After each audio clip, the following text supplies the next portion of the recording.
under sa pamumuno ng Mayor at the time, Sara Duterte, in 2019, ma'am, binigyan din ng 460 million pesos in confidential funds yung Davao City. Now, before you answer that, I'm showing you an infographic, okay, of the yearly confidential funds allocated to Davao City from 2016 to 2022.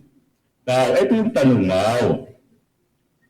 Hindi po ba in 2019, yung allocated na confidential funds para sa Davao City is 460 million pesos? Naaalala niyo po ba yan? Hindi ko maalala, Your Honor. For 2020, 460 million pesos din yung na-allocate to Davao City as confidential funds. Naaalala niyo po ba yan? Hindi ko maalala, Your Honor. Okay. Kasi hindi po ganyan ang aking na-withdraw as SDO po sa Davao City. Alright. Ma'am, so yung tanong, hindi yung how much yung na-withdraw nyo. Yung tanong is, how much yung na-allocate. Hindi ko maalala, Your Alright, Honor. sige. For 2021, hindi mo rin maalala na yung na-allocate na amount as confidential funds sa Davao City is 460 million pesos. Hindi mo rin maalala yan, ma'am? Hindi ko na maalala, Your Honor. Dugay na, tagal naman kasi yun, Your Honor. Alright. Tapos may edad na po ako, Your Honor. Anyways, okay. That is your answer. For 2022, so what sinasabi nyo? Okay, what about for 2022?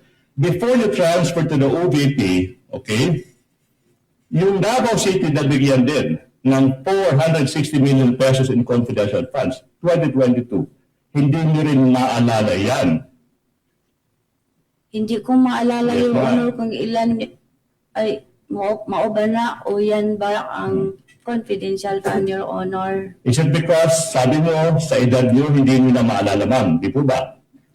Contributor po ang edad ko, Your Honor, at saka dugay na po na, Your Honor. Okay na. Matagal na, Your Honor. By Dugay, the witness said matagal na. 2022. 2022. 4 na taon pa lang.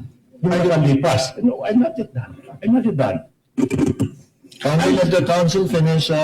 This is a probing question.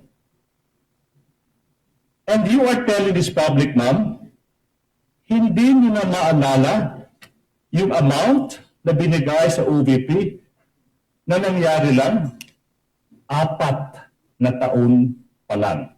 Objection.